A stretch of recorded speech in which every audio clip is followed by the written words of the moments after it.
to India, where American woman was found chained to a tree in a jungle. She was there for 40 days with no food. Dude, look at this woman. They found her. Oh, dude. Whoa. Yeah. Oh, yeah.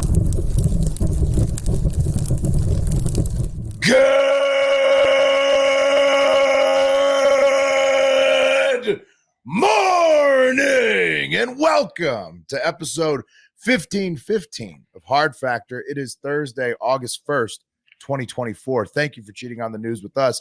80% accuracy guaranteed on this podcast. Patreon.com/Hard Factor for more. Today, Wes is going to bring us some politics up front. Yeah, a little riff going on between the two contenders vying to be our next president. You know, the normal stuff. Mm-hmm. Yeah, election year. It gets intense, everybody. I thought you were never going to do politics again, Wes. Well, I had to today. I'm never going to do religion again. Oh,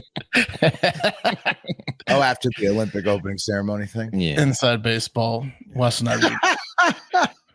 Because you know what? Everyone Yeah. listening is a little bitch. There's snowflakes on both sides of the. Don't read the comments. People just get. Yeah, there's certain topics, Yeah. like geopolitics and anything political and anything religious that no matter what you say, you're going to offend a ton of people. So you're just going to say stuff. You guys have gone so left. Yeah, but then Everybody. Yeah. But then the next day I'll do a video and they'll be like, "Look at these MAGA idiots." So Yeah. I mean, Yeah. give me a break. Yeah. I like getting it from both sides. That means we're doing Yeah, that's right. Yeah. We're supposed to. Yeah. Mm-hmm.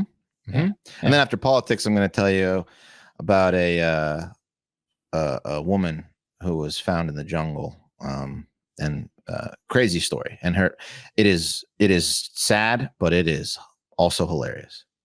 You're so soft, Ryan. It's apostrophe Re. You are. Yeah. Why are you apostrophe Re? And you are an idiot. No, I know. Ryan's joking. Ryan's live comment buster. Make some points. Pussies. I got bad news for sandwich lovers, like the three of us. Oh no. Yeah. Oh yeah. Is Tits on Rye in trouble? Yeah. Oh, Tits on Rye is in trouble. Oh, I mean, the price goes up. Oh, no. Is it bad news for even open-faced sandwich lovers? Because I mean, I had one of those today on sourdough. Fantastic. It depends on what's in the sandwich. You'll see. Okay. Yeah. Okay. The bread's okay. Your bread's okay. I hate any bad news for sandwiches. I know. So I'm sorry in advance. I'm sorry. Yeah. Okay. And then I'm taking us back to an old, reliable favorite, the international moment, to end this one out. Going all the way from New Zealand to Scotland to the Middle East. Yeah. So it's going to be, we're going to span basically the whole globe. I love the international moment. That also means we get to hear Darcel's voice, right? That's right. I made sure that we have the video. So we'll play some clip for those who miss it, like me. Mark. Yeah. I mean, sometimes I just listen to her voice at night, if you know what I mean. It's all right. I had her do some recordings that you guys don't even know about. Yeah, I bet. Yeah. I noticed a couple special ones. Yeah. I noticed she went over budget.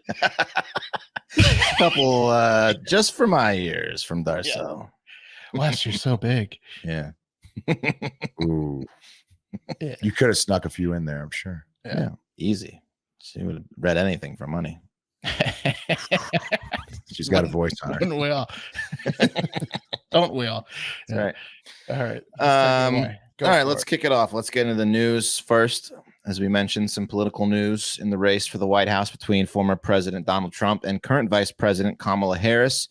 A viral clip. Ooh. Freudian slip. A viral clip. Trended. No, it's because the viral. A viral clip trended on conservative X, or just normal X nowadays, of Kamala testing out her new Southern accent to pander to voters in Georgia. She did her first rally in Atlanta. And here is the clip of cringy Kamala speaking today. Actually, I think it was yesterday at her first rally in Georgia. Here it is. Here's what's getting the conservatives all riled up. And you all helped us win in 2020, and we're going to do it again in 2024. We gonna do it again in 2024. In 2024.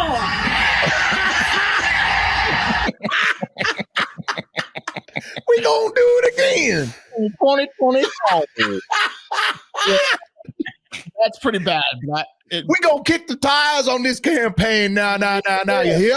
Get out there now. That's pretty bad. That's pretty bad. But I think it might be because she's trying to help out Trump to figure out that she's black because he doesn't know she's black. Well, yeah. No, I think we're talking about that too. Yeah, we will. But now he knows. But what's crazy is that still doesn't clear it up. That's the most fake shit I've ever seen. That's like when Hillary said she has hot sauce in her bag. Yeah. Is it working? Yeah, is it working? Yeah. Now, one of the attendees, it sounds like she's pandering, but listen to this. One of the attendees at the rally had this to say to the media after Kamala's rally. She said, I do believe Miss Kamala spoke good today. And I do believe with our help, she going to carry us to victory in 2024. Now, if you excuse me, I got some grits at home that ain't going to cook themselves. Yeah, he loved it. Yeah. Was it WB Frog interviewing everybody afterwards? Was it? I mean, it's fucking great. They all do it. It's WB Frog was out of control. Yeah, it's cringy as fuck. That's the WB. Yeah. The Chappelle Show is great. Clip of that one. Now, as Markin will mention, one person who wasn't impressed with Kamala's new Southern black accent, if that even is what it is, if it's just a Southern accent, was former President Trump, who said today of Kamala that he didn't even know she was black until recently, as he did some of his own pandering at the National Association for Black Journalists. And the New York Post article says former Donald Trump said he didn't know that she was black, and that his quote was, I've known her for a long time indirectly, not directly very much, and she was always of Indian heritage. And she was only promoting Indian heritage. I didn't know she was black until a number of years ago when she happened to turn black. So and he kept saying that happened to turn black. In front of a panel of 3 black women, he said that she went to Howard University and was president of the black, she's half black. Law school. Yeah, she's half. Yeah, her dad's black. Yeah, she's clearly half black. She's black. Trump, Trump, to his credit, Trump. Of course, he was making that joke on purpose. To his credit, he did get a laugh from the crowd, which I was a little surprised by. Yeah. Well, he didn't get a laugh from any of the interviewers, the 3 interviewers, but the crowd had a mixture of groans and laughs. So that's a classic hit of his though, because he did that with Barack Obama not being a U.S. citizen, similar to that type. Right, of he thing. plays he's a dog whistler, and he's been doing. I've been listening. Right, to it's a Trump move, right? You guys talk right on it. I mean, this is one of the things he does. He was right about Pocahontas, but he was wrong about this one. He knows exactly what she is. He's doing this. This is one of his moves. Yeah, I mean, anytime there's anything like this involved, he's going to push buttons. Yeah. So, well, I also heard him refer to in a recent, I guess, speech or a rally he did as Lion Kamala, and he made sure that he said, and that's LYIN apostrophe Kamala. So it's like slang. Yeah, I don't know. I don't know what the connotation was there. Unless do your Indian accent, unless he was like lion. Lion Kamala. Yeah, I don't know. Kamala had, with Kamala, what she had was a Brian Kelly moment, really, more than a Hillary. It was pandering like the Hillary hot sauce, but it was a Brian Kelly voice transformation moment. It was. My family and I. It was a love in Louisiana. What's the term? Something switching? Remember, we've covered it. Right. Yeah. It's like code switching. Coding. Yeah. Code. Yeah. She's a cringy person, but they all are. Everybody does it to some degree. It's just when politicians do it, it's amazing because it's clear pandering, right? Yeah. And Kamala does it the best. She's Hillary the best, but yeah. Anyway, moving on to India. Going to India. Yeah. Oh no. How are they treating women over there? No, not good.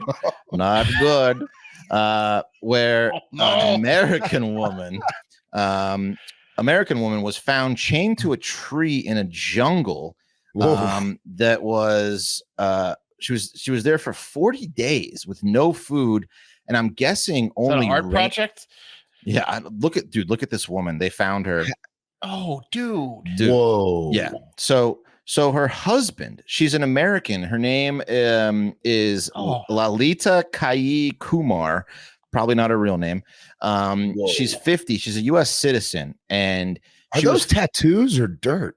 No, it's dirt, dude. It's all dirt and like fucking like scars and shit. Because she was literally chained to this fucking tree.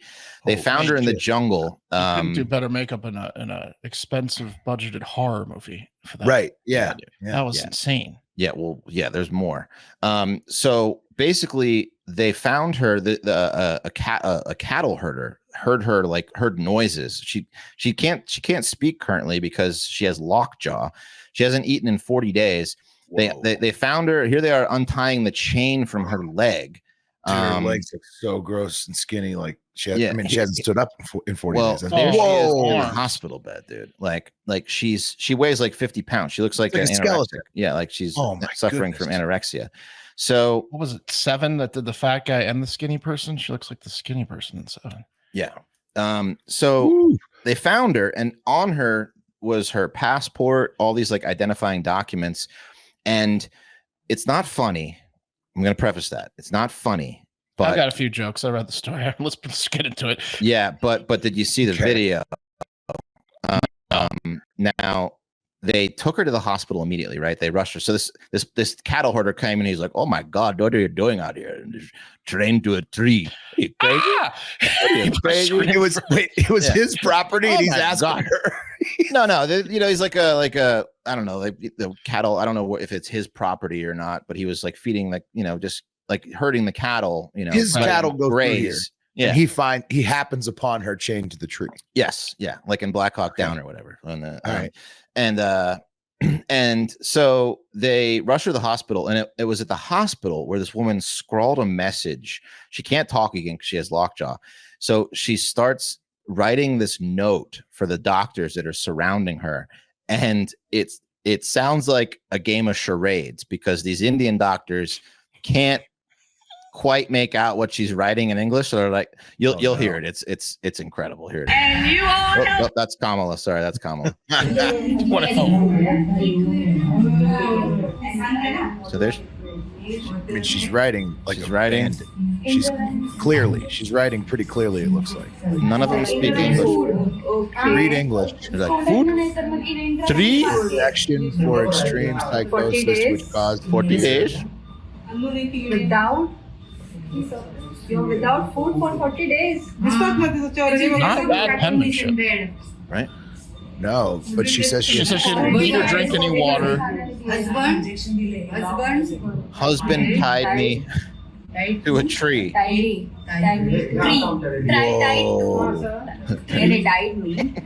got it tied to a tree.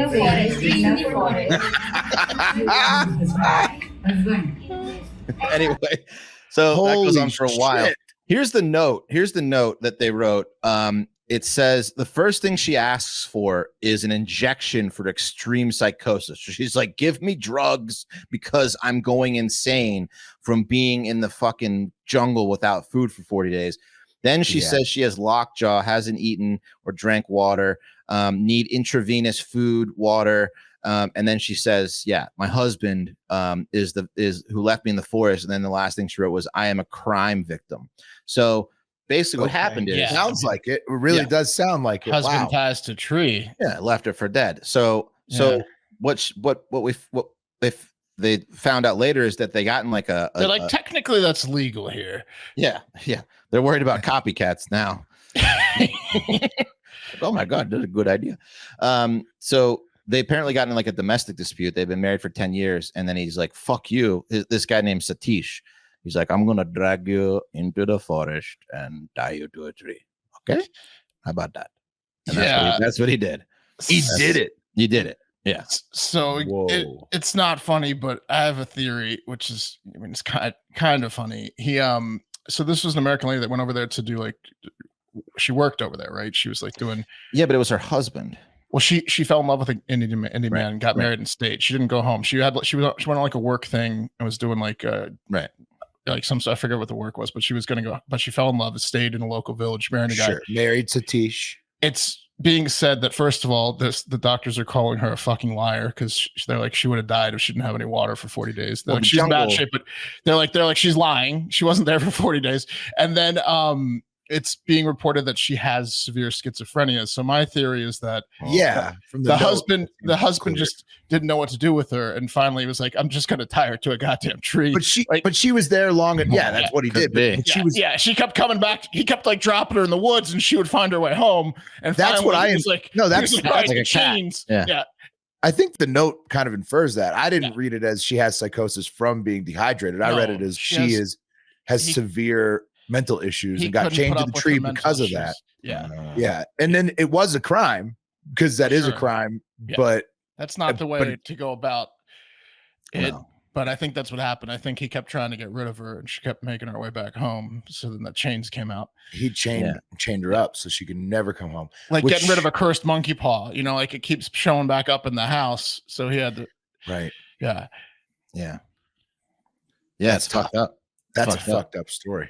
So she'll probably be coming back to the United States sometime soon. They did transfer her to a much better medical facility than where they originally took her, and she's doing okay. But, and they're looking for Satish. They're trying to find Satish to get some answers.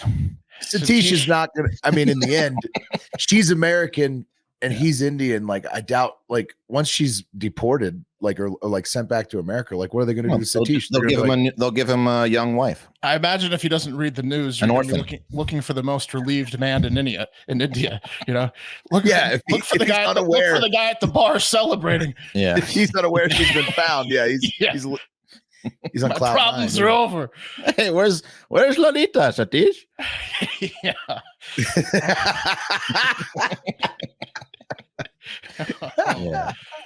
Yeah, crazy story though. But yeah, luckily they found her. She's alive. We'll maybe get the full story soon when they find Satish. I hope she gives her version too once she can speak again. Has some meat on her bones. Pretty sure he's gonna say, "You deal with her. You try living with her." Yeah. Yeah, he's giving her back to America. Yeah. He's I'll take the fine for tying my wife to the tree that they had out here. The $100 fine. Yeah. 1 lakh or whatever. 1 crore. She's alive, all right. She's gonna make it, so we can laugh. Yeah, but yes. All's well that ends well. All right, this is an alarming story. As a guy who loves sandwiches, Boar's Head, ever heard of them? Yeah, of course. I would say the creme de la creme of deli meats. Yeah, up there. Yeah, they're pretty good. They recently recalled over 100 tons or 220,000 pounds of deli meats that we didn't cover a couple weeks ago due to a deadly listeria outbreak. Not good, but 200,000 pounds for Boar's Heads. Like, who cares? No, the newest is 7 million pounds now. Well, that's what I'm going to get to. Okay, you don't want to ingest deadly listeria, though. But that was nothing, as this week Boar's Head announced they will be recalling an additional 7 million pounds of the prepackaged food made between May 10th and July 29th, or as they call it, Listeria Summer. Not good. No. That's about as bad as it gets, right? If you're a deli meat company, and 7 million pounds of your meats are most of it, right? Yeah. Poisonous. It's as bad as it gets. It's the bottom of the barrel. It's not good. It's not just Boar's Head packaging that you should avoid if it's still on the shelves, though, because they also operate under the Old Country brands like Virginia ham, beef, salami, and bologna, all made at the very important plant. And I don't even know if I'm pronouncing this correctly, which is weird. Girard, Virginia, the pride of Girard. Never heard of Girard. Have you guys? Girard. Nope. No. We were born in Northern Virginia. I went to college in Southern Virginia, and we've all lived in Central Virginia. So I'm thinking this place must literally just be the Boar's Head plant. Ain't never heard of Girard, huh? No. And turns out I was right, because I looked it up, and it has a population of 630 people in the last census taken in 2022. And I'm assuming that most of them work in the plant or are kids that will grow up to produce delicious deli meats. Yeah, 100%. Like their fathers and grandfathers. Mothers and grandmothers. They don't let you live in Girard unless you work for Boar's Head. That's just how it goes. You get out of there. You get out of Girard. Does it affect because I know a lot of Boar's Head is you go to the deli and then they slice it for you. What about those? Are they're recalling all the meats, huh? That's true because Wes, when the ones they slice for you come in prepackaged, it's all the meats. Right. It's not like once they've sliced it and put it in prepackaging, it gets the listeria. Right. It's coming with it, right? Right. From It's the plant. inside the meats. Yeah, Yes. The whole slab. Yeah, the outbreak is. How do you have a meat making facility that dirty to make all of your meats packed with listeria? Well, you'd have to ask the 630 people of Drought. Right. Yeah. So, has anybody asked them yet? I don't think so. I don't think they have. Still finding it. They haven't found it on the map yet. I don't think they like going on cam, as the kids say. Right. They probably all look like the woman that was found in the jungle. But they eat a lot of deli meats. Yeah, true. They might be as crazy as her, but Yeah. a little thicker. Psychosis from deli meat. Yeah, they're nuts, but all hammed out. thick. Yeah, they're hammed out. Waking up, fiending for that slab of ham. Science Guy Live comment, good morning from Kenya. Let's go. Oh, yeah. The outbreak has led to 2 deaths and over 30 people getting really sick across 13 states so far, but it sounds like that number is probably going to go up, especially if grocery stores aren't reading their emails. And you think the small family-run grocery stores run by 80-year-olds are getting the memos? I mean, not a lot of them. No, they and their clientele are eating the shit out of listeria hoagies the next few weeks. It was first discovered when a liverwurst sample collected by health officials in Maryland tested positive for listeria. Oh man. I mean, Boar's Head's got to because they've reported the outbreak and everything. Now they have to be sending people out to make sure it's off the shelves, right? Are they doing anything like that? There's just so many grocery stores and even small convenience stores that I have a feeling that, especially in the period of the last recall of 200,000 to now, I have a feeling that a lot of people ate Boar's Head. I really hope nobody's listening to this eating a Boar's Head sandwich right now because that's tough. It's so possible. Yeah. It's so likely. It's in every supermarket deli, pretty much. I mean, if you're eating a sandwich, I hope you are eating Boar's Head, even though it has listeria, because what a good choice up until this time. Yeah. Well, Odds are probably. low. Yeah. I'm going to say probably never again. Once you get 7 million pounds of listeria, I'm probably not going to buy your deli meats again. That's how my brain works. I don't know about other people. Yeah, I don't know how much of it has listeria, but some of it sure does. The meat was distributed to stores nationwide as well as to the Cayman Islands, the Dominican Republic, Mexico, and Panama. So, just pretty much all the Boar's Head is in question at this point. It's deadly. 7 it is. million pounds of deadly meat. Well, it's not really that deadly for most people, but here's what listeria looks like. A bunch of fucked up Mike and Ikes. Don't eat them. Don't eat So Mike they basically release 7 million pounds of COVID then. It kills old people. Exactly. And infants, and little kids. It kills pregnant women, old people, and infants. The wow. The people that are always affected by everything. Yeah. Ooh, buddy. Oh, and it's a tough one for Boar's Head to come back from. Yeah, they're just just the people and the weakened immune systems, the people that always get affected by all this shit. Symptoms can occur up to 10 weeks after eating contaminated food. So you're not safe until mid-September. Remember recently October. Costco had a recall of something that I had literally just bought. I forget what it was, but it had listeria, and I ate it. I think Mark, you were the one that said hey, this because and so I for a couple weeks I was worried that I was going to get fucking listeria, and it's not a fun worry to have that you might I would imagine no. You're on the listeria watch. A long watch. A bad watch to be on. Live comment from Bailey Green: pregnant women are already not supposed to eat deli meat. That's true. But who follows that rule to a T? All right. Pregnant women have so many fucking rules on them. A lot of them probably break these rules, and I hope they're not breaking them with Boar's Head. That's one of the big ones for pregnant women. This was just a play by Boar's Head to remind pregnant women not to eat deli meats. Gotcha. Killed you. Anyways, they're also advising anyone that, bought Boar's Head meat and put it in their fridge, including grocery stores, but homes too, to clean out your fridge thoroughly like you're moving out of a rental. Jesus. It's a really? lice It's that infection. bad. Jeez. I guess it's sticky. You know, like, Yeah. Well, I in mean, it there. is a virus, potentially deadly virus. You don't want that creep around your fridge. So, like, what's the difference between listeria and E. coli? Is that Very those good are like question. same thing? Let me or- ask ChatGPT real quick. yeah. Tell us what it is, GPT. Okay. Because like that's another thing that people always seem to get from food, right? Yes. E. coli. Isn't E. coli more in like lettuce and shit though, or is that what am I Right. thinking of? It's always like the tomatoes or the romaine and Yeah. the produce and shit. And listeria. This will be too much information. Clear it up, GPT. Come on. Both types of bacteria that can cause foodborne illness, but they differ in several key ways. E. coli, commonly found in the intestines of humans and animals. Most strains are harmless, but can cause illness. Okay, so listeria is worse, it sounds like. Listeria is bacteria found in soil, water, and animal products that can grow at refrigeration temperatures. That's not good. Yeah, so transmitted through contaminated food. I mean, they're both foodborne illnesses, but I think listeria is a little bit more serious, it sounds like. Wait, science guy. We got the science guy. E. coli is normal flora. In excess, it causes disease, especially when you eat dirty food, says the science. All right. So you just your E. coli dirties up your E. coli and makes you dead sometimes, and then listeria, you just shouldn't eat it. Here's the summary. They always give you too much information than they summarize it. Key differences: listeria grows at refrigeration temperatures. E. coli cannot.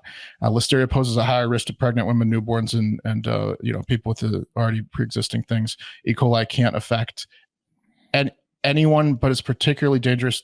Can affect anyone, but is particularly dangerous to young children and the elderly. E. coli symptoms typically develop within a few days, while listeria symptoms take up to 10 weeks. Oh, that's the listeria watch. Listeria is worse than E. coli. Then at the end of the day, I mean, they're both sick on E. coli right away. They're both bad, right? Mentally and physically, it's way worse. Yeah. Yeah, that's tough. Bummer. Jeez, it's bad news for sandwich eaters. Hey, we saved one person. Ryan Carbajal in the chat says, damn, just told my wife and she buys this meat. So spread the word, everybody. You got to get it out there. You can't have this listeria boar's head. It's disgusting. That's what we do. It might kill you. Yeah. Spreading the word. Okay. This is tough. This is tough for boar's head. Do you think they recover from this? I mean, once they pulled the listeria ban, I'm going to eat a boar's head. It'd be nice if they drop their prices a little bit because that'll happen. Yeah, I mean, they got rid of 7.2 million pounds of meat. They're gonna go way down in price. It's gonna be hard to buy listeria price. Right. Like you're gonna buy a $40 package of roast beef after it has a 90% chance of being chock full of listeria. I mean, since I'm not necessarily in the group of people that are affected, I would buy half off Boar's Head right now. If they didn't pull from the shelves. I don't know. Listeria kills more than E. coli, says Sabina. I mean, I think that look, this is going to be tough. That's a tough. This is a Boeing level fuck up. Yeah, it's tough for sandwiches. All right, any more on Boar's Head? No, it's just terrible. No. Gerard, Virginia. Yeah, thanks, Gerard. Okay, well, it's time. It's time for the international moment. That's right. The international moment, starting in New Zealand's North Island on Tapui Beach, Taranaki province. A woman called the police after finding a headless sex doll in the sand that she thought was an actual dead body. Check out. Incredible picture. I won't leave it up for long. That is a fake. That is not a real body. That is somebody ditched a sex doll and put it face down in the beach. What country is this? This is New Zealand. Okay. This is the most ingenious way ever to dispose of your sex doll. You place it face down in the sand somewhere, and then the head's buried, right? The head's completely buried in sand or removed. One of the two. They took the head off. They took the head off. Okay. They took the head off. And the reason why this is an ingenious move is because you take the head off, bury it in the sand like it's an actual dead body. And then you have a dog walker like Alice Cowdrey, who called the cops when she walked up on it because there, quote unquote, could be a murderer on the loose, because she sees the dead body laying face down in the sand. And that's a lot. Smoothest skin and no bruises or puncture wounds that she's ever seen. Right, but headless. Headless still. And so you think smooth on the head cut off too. Perfect from a distance. From a distance, dude, it is. Yeah. I mean, it's pretty convincing. Like that's. Yeah. She was talking about how realistic the feet and hands were. Okay. And so she calls the cops. The cops come over. And she's like hiding from it. She's terrified. And then they get close to it, flip it over to reveal its hilarious plastic nipples.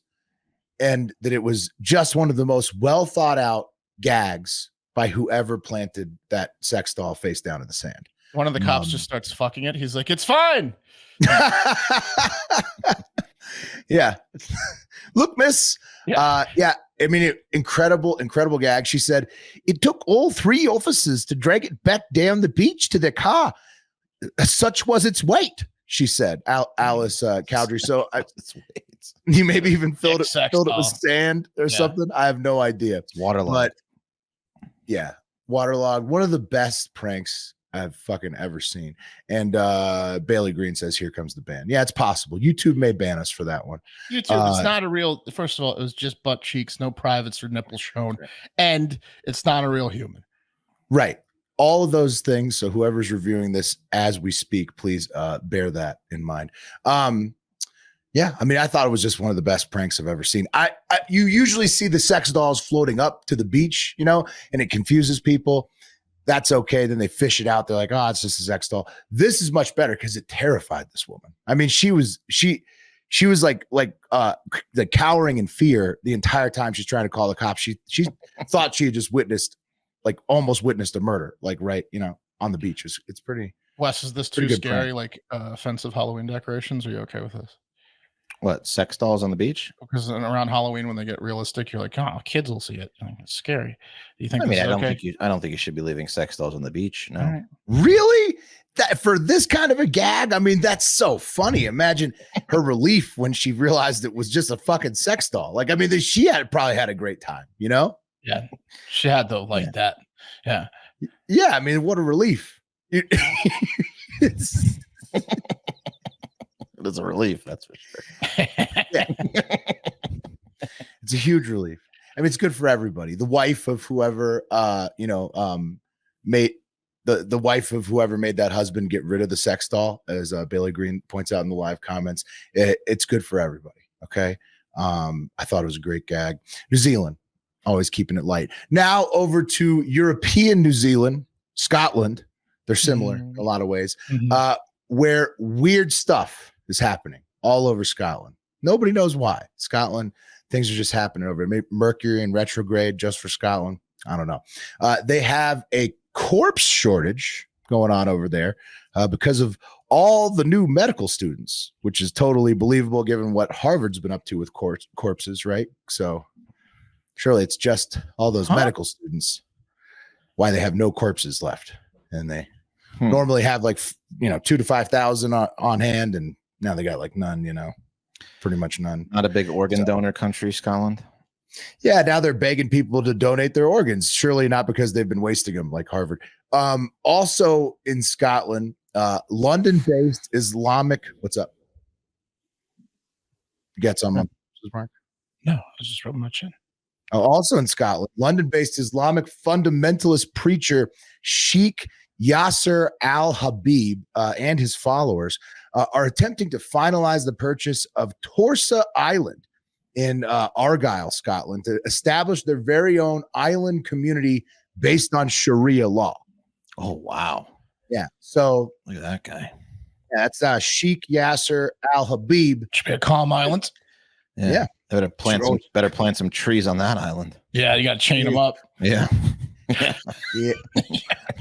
He's going to do whatever the fuck he wants on Torsa Island, okay? Because it's Sharia law, okay? And it's al-Habib's rule. Some are concerned with al-Habib, having been imprisoned multiple times, most recently 10 years in Kuwait. And he's wanted in several countries. And also, people are concerned about some of the embassy attacks he's carried out in the past, as recent as 2022. His support of Hamas this year currently, and some other things. People are a little concerned about al-Habib having his own island over there in Scotland, but doesn't matter. Scotland may be getting their very own legally empowered island warlord extremely soon, since his followers they want to come live on the Sharia law island, and they have allegedly ponied up enough of the 3.5 million pounds to enter quote unquote advanced talks for buying Torsa Island in Scotland. So ipso facto, Scotland's about to have an island warlord. It's about to be Torso Island. Those are beaches where you wouldn't assume sex doll when you saw the headless women on the. You'd think they broke some Sharia rules. I mean, at least we know where they are. At least we'll know where they all are. They're on an island. True. Yeah, it's not like you have to go live there. Yeah, it's contained. Can bomb it eventually, easily. Send them some boar's head. Yeah, I'm glad I'm not living there. The neighbors are concerned though. That's the neighboring islands are also owned by some Scots, and they're a little bit worried. Hey, buddy, you want to join? My son's joining me for the last portion of the show here. Okay, I'm gonna be watching him. Big guy. Oh, big boy. He's big. He's getting big. Large fella here. And the last segment, guys, finally, hey, buddy, to the birthplace of Sharia law, the Middle East, where Iran claims that Israel has killed the leader of Hamas. His name is Ismail Haniyeh. I don't know how to say Middle Eastern last names, Haniyeh, while he was at home in Tehran, Iran, with an airstrike early Wednesday morning. And so, that death of one of Iran's top homies on Iranian soil, allegedly by the Israelis, is obviously going to be met with some sort of retribution. But in general, it's never a good idea to hold your breath waiting for war in the Middle East to end. So it's really just more of the same. Was he in hiding? Because right before the death, he was really making it clear where he was in public. He was at all the big political conferences, shaking hands and stuff. Yeah, it sounded like he was easy to bomb. Right, he made his whereabouts really well known the day of the bombing for sure. Right, he just was at home in Tehran. He wasn't hiding. But I'm saying 10,000 people could have seen where he went to his home. Right. Oh, that's his home. Yeah. Yeah, that's what it sounds like. He went to the most public events of all time and was getting on stage shaking hands, and then he went home and got bombed. No, it's true. You guys are right. Yeah. This guy was hotballing it. He's he's the chief of Hamas, and he's just hanging out in the middle of Iran like nobody's trying to bomb him. And then the Israelis called his bluff. They're like, no, you know what? We're going to bomb you, and it's going to kill you and your bodyguard. And that's what happened. Right. Well, Israel hasn't claimed, the attack, but obviously Iran is saying it's them. Iran's saying that they are going to retaliate, blah, blah, blah. But again, it's the Middle East, man. It's not, I'm not going to sit around and think that, this one leader being put down is going to change anything. But what is awesome and delicious though? Hummus. Ooh. I just had some today. So it is. Right. Yeah. Right. Right. Hummus is the best, right? Which is what a Hamasi turns into when bombed. True. I was trying to steer it away from that, but anyways, just want to say one positive thing about the sorry. Hummus is fucking delicious, and so sorry, earmuffs, buddy. Yeah, my bad. No, I dropped the F-bomb. It's my fault. Oh, okay. Right in my son's ears, and and so, but hummus is good, right? It is. It's delicious. Homemade hummus. I've made it before. It's easy and delicious. The chickpeas, the oils, tahani or whatever it is. You guys flavored hummus? Yeah, sure. Garlic. Yeah, garlic hummus. Yeah, roasted red pepper hummus. All of it. Yeah. Oh, it's the best. It's the best. Sorry, my son's getting uncomfortable, and it's nearing the end of the show, so that's going to do it for Hard Factor today. You guys got anything else on hummus before we hang up? No, I think I've offended the Muslims enough. Oh, okay. Well, I'm honestly get fatwa'd after the show. So. I honestly love it, guys. Honestly love the hummus. Not a joke. Very, very genuine and sincere about that. Thank you for listening. Thanks for supporting the pod. Go to patreon.com/Hard Factor if you want more Hard Factor, up to 3 weekly bonus podcasts and Discord chat access in there. Get at us. Most importantly, get out there and have yourselves a great fucking day.